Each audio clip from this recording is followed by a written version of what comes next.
Hey everybody, Mike Fifer, Fifer Hobby Supply.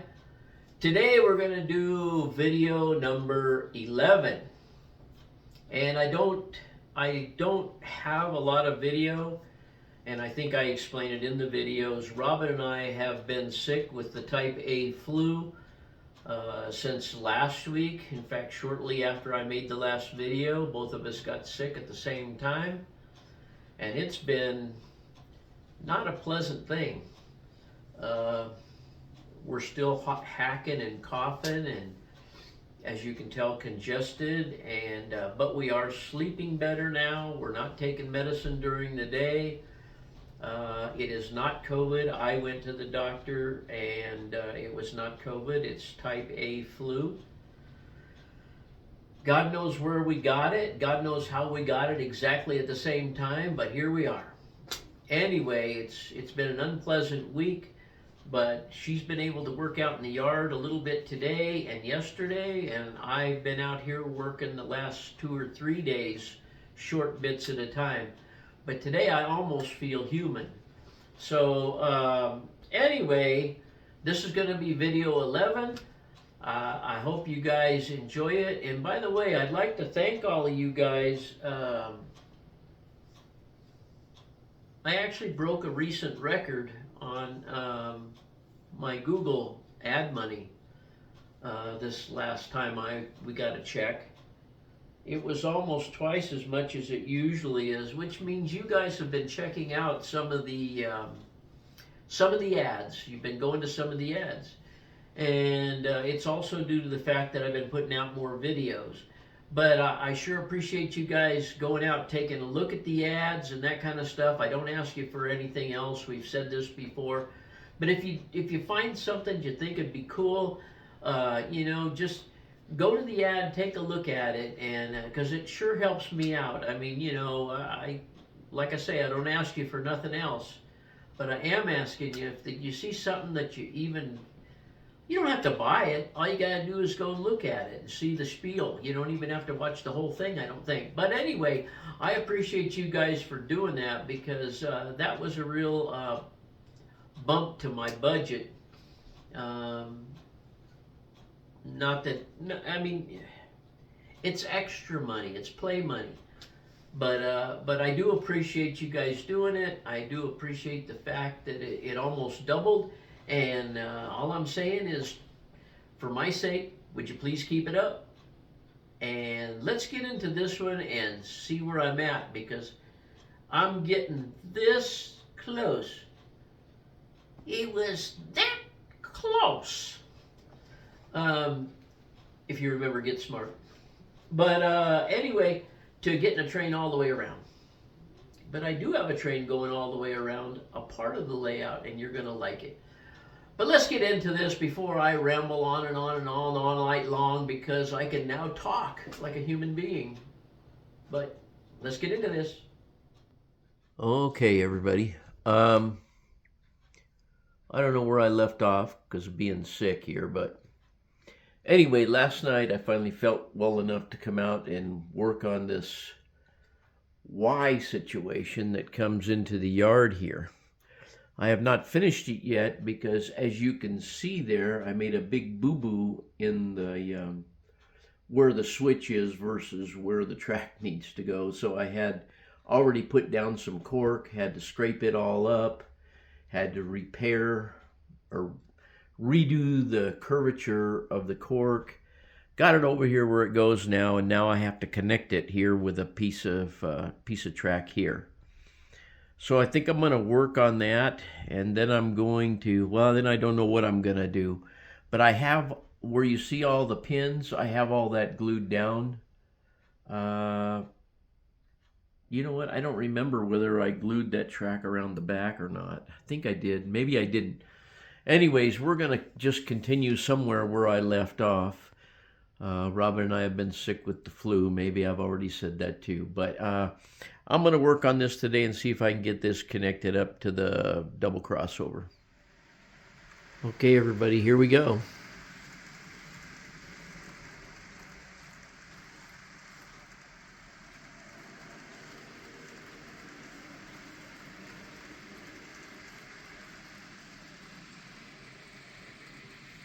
And yes, you have seen this portion before.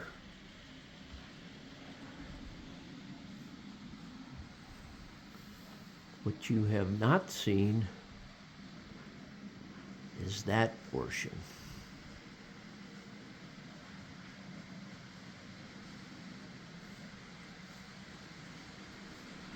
And this train is on the main line, but it is routed to come into the yard.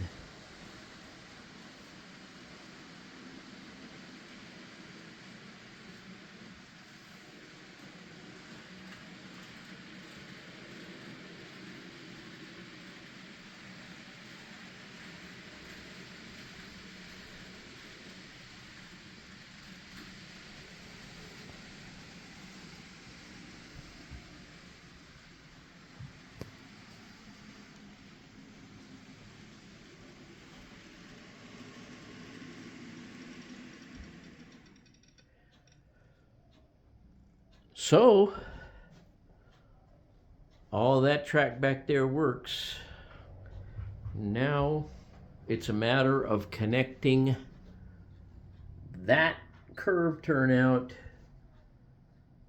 down to that Cato straight. And I have 3 turnouts to put in there, but I'm still battling this flu. And I don't know how long that'll be yet, but I obviously have the feeders in for the loop that comes around on the main line and loops back into the yard. So that's a major hurdle. Got that working. So I'm going to go underneath and solder those wires, those feeders up, since I know they're correct now. And we'll move forward. No plan is a plan unless you have a boo-boo. But those 2 turnouts right over there, I should have backed up about 6 inches, put those in. But now that I have all of that in over there, I'm not moving it.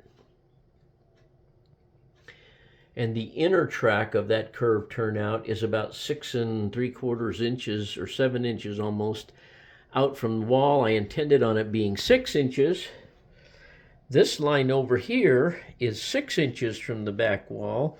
And as you can see, I also miscalculated this curve coming up from the bottom. So you can see here that I'm about 1 inch off, okay? So I was contemplating, what do I do now? Because I have to put a curved turnout in here. And now my siding is shorter than I want it to be. So what I decided to do is I'm going to glue some foam on the side of that foam and move this turnout back something like that. And then I'm going to put a 28-inch radius curve in there and fit it to that Cato track and tie it onto the end of that. That'll accomplish 2 things. It'll make my siding the proper length, or the length that I need to get most trains in the siding to wait on people coming up the hill or to wait to go down the hill, whichever way you look at it. And I won't have to cut a hole in the table to get the switch machine in there. It'll go down in the foam. So there'll be 2 advantages to that. It's a little further back than I want it to be because the tunnel portal will be just beyond the turnout there, which means I have to move the portal back further than I wanted it to be. But that's okay. It's okay. The ability to adapt is what you need here. And then hang on, I'm trying to move 2 hands at once. Where you can see the inner track is the track furthest away from us is lined up with the 6 inches away from the wall. Well, we'll just curve it and make it go out to the 7 inches over there. No big deal. And this will all be city structures and things back in here. We'll figure out what to do with this scenery. But there's going to be 6 or 7 inches here of just scenery. You know, and everybody says, how are you going to reach that? Well, I'm reaching it because I had already planned on all of that being scenery. there's going to be some building, a whole bunch of building flats and stuff in here that are going to be lifted up and raised up to hide all that, well, not all, but a lot of that desert scene. If you can imagine, say, this being up here,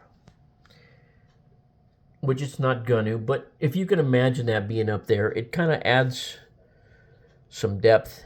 And then there'll be some, I have a bunch of half buildings that you remember over there were on the mountain, in front of the mountain. Those will go along in front of that. Then I have some larger single dimension, well, they're building flats that I'd like to build that are relatively large that will conceal even more. And all of that will fit within that 6 or 7 inches. And I'm kind of, since the Texaco theme is going on down there, I'm going to put a couple of oil rigs down in there, and I'm going to bring the scenery down to it. Maybe put my oil tanks and stuff in there. Not exactly sure what I'm doing, but I'll tie this scenery in somehow. But now you kind of see where the track's going to go, which leaves us with, hold on one second here, let me get my tape measure out. Okay, so from the 6 inches away from the backdrop back there, out to the edge of the board is going to be 29 inches. So it's only a 29-inch reach. I don't know what everybody's whining and crying and complaining and how are you going to reach this? How are you going to do that? How are you going to do? I have it figured out, okay? Just relax. We'll get there together. We'll get there together. Okay? So that's where we are. This is, what is today? Friday. This is Friday afternoon. I just took a video of the train making the loop over here, but I'm just trying to explain to you how I made this correction and how this is gonna work. I'll show it to you when I get there. Okay, everybody.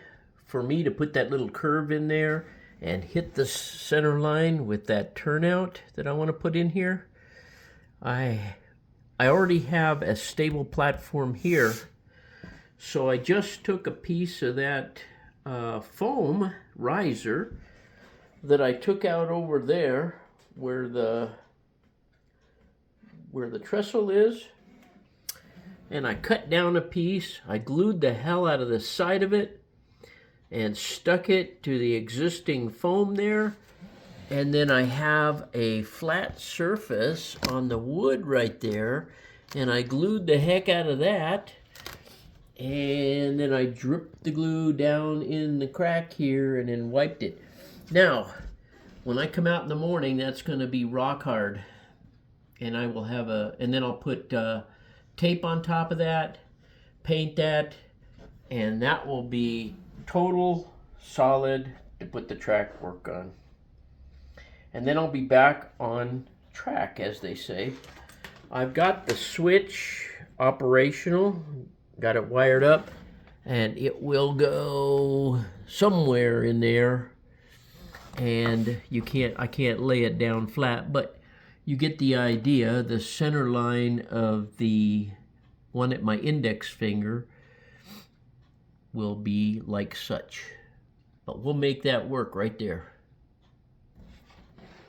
So I do believe that that's what all I'm going to do tonight. I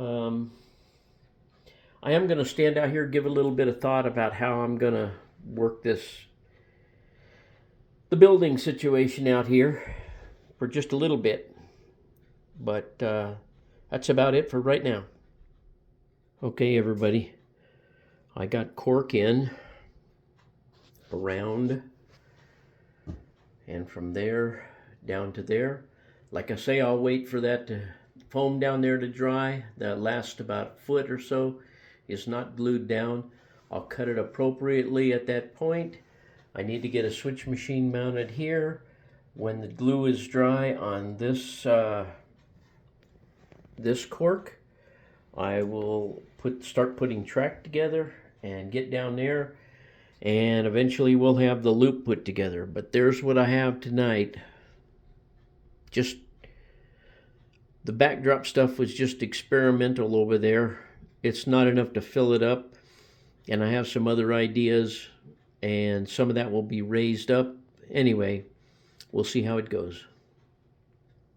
Okay, I got that straight piece that was over there of Unitrack changed out to a 28-inch radius, and then I got a curved turnout hooked to it coming towards us, and I have 2 pieces of track soldered together here. There's going to be a switch that's not going to have an electric motor on it here, because I've decided to put a track back into there and put the oil tanks, the Texaco oil tanks and Texaco stuff and oil wells and stuff are going over here.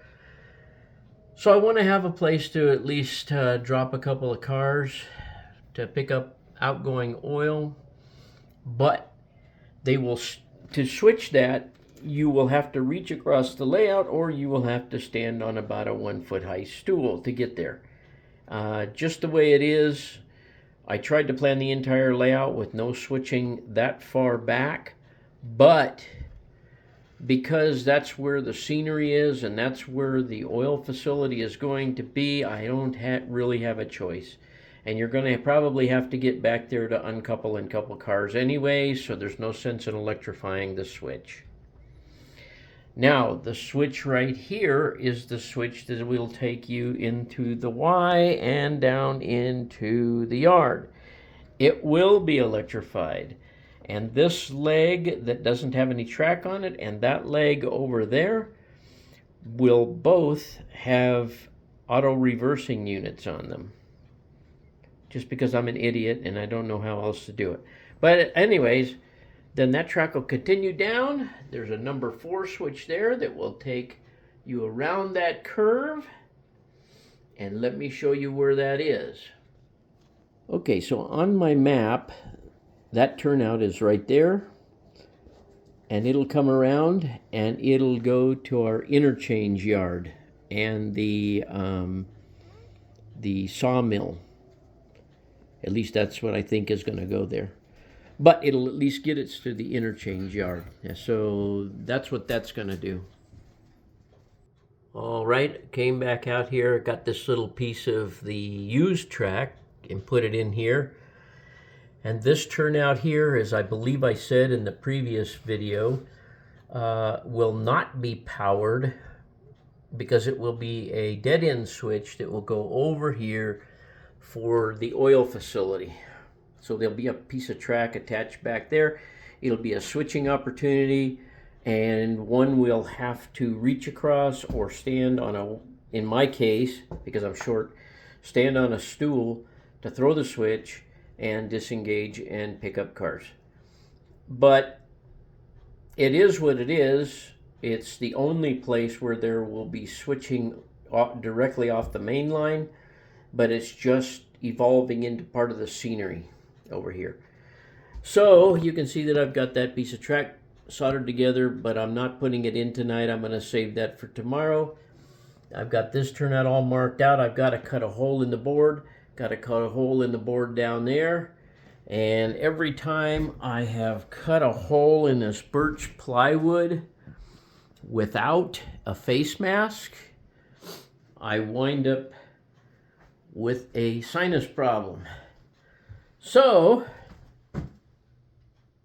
I have my mask out here, but I'm not doing it tonight. So that being said, I'm not going to show it, but back there you see the locomotive. I've run the locomotive up through the joint that I made over there in the new 28-inch radius Cato Unitrack, through the switch and off the switch. I mean, I can run the locomotive right off the switch and everything runs smoothly there. It wasn't at first, and come to find out, when I soldered the two, they pinched together a little bit and it had a narrow gauge on it. So I fixed that issue and everything is good to go. and we're gonna let this be the end of it for today, and I think I'm gonna make a video tonight. Okay, some of you may have seen online the commercials for this stuff here. It is a salve, furniture salve, that's for leather, and they show them using it on it and refurbishing different furniture and stuff. Well, I got some, and let me show you what I did with it. I used it on my chair, and I think it turned out pretty good. That chair looks pretty, I mean, it's a pretty nasty chair. I did not do that little section along the bottom down there, but I did do the rest of the chair, and I think it looks sufficiently new. I like it. I have not tried to use it on the Mustang yet, but I am going to try using it on the Mustang. The stuff seems to work. Can't say a lot for their little brush. It loses a lot of hair while you're using it, but that's beside the point. It wasn't too awful expensive, and I think it works well on the leather. I forgot to tell you guys something, and it's not important, but I took the Mustang to a car show today. No, not to enter it in the car show, just to go look at a car show. And it's put on by a place called Rid's Custom here. They do all kinds of custom fabrication work and so forth, and they always have a nice little show this time of year. Everything is free. Hot dogs, hamburgers, drinks, everything are free. They just do it as a public service to everywhere. No charge for people to show their cars. There was some pretty nice cars there today, and there was some pretty junky ones there today. But I didn't get there till about 11:30, and I didn't expect to get the car in there and show it to anybody. But me and the Mustang went to a car show today. I just thought I'd let you guys know. Okay, gang, that's all I got for you this week. I'm actually surprised that I have that much this week. But I hope you're enjoying the progress. I hope you can see how it's coming together. As you can see by the oil, what I was telling you about the oil, not refinery, but the oil area over there, the oil field, or the oil patch as they call them. That was kind of a last minute thing. It's not something that I had on my agenda to put on there as a switching location. It's going to be you're going to have to get out a stool to switch it. That's all there is to it. But I can't see mechanizing any of it because the mechanization stuff, the uncouplers, the switch machine, I don't really need to add another switch machine for something that's probably not going to work half the time. So anyways, but that's where I want to put all the Texaco oil stuff over there in that area. And I just think it's going to fill in that area nicely over there. And it's just another place to have a place to switch a car or two out. I never really am a fan of switching cars off the main line, but I do have a siding there. So trains could run around while there was switching operations taking place there if we had multiple people here messing with it. But I hope you enjoyed this one tonight, and as usual, thanks for watching. I got you, Nancy.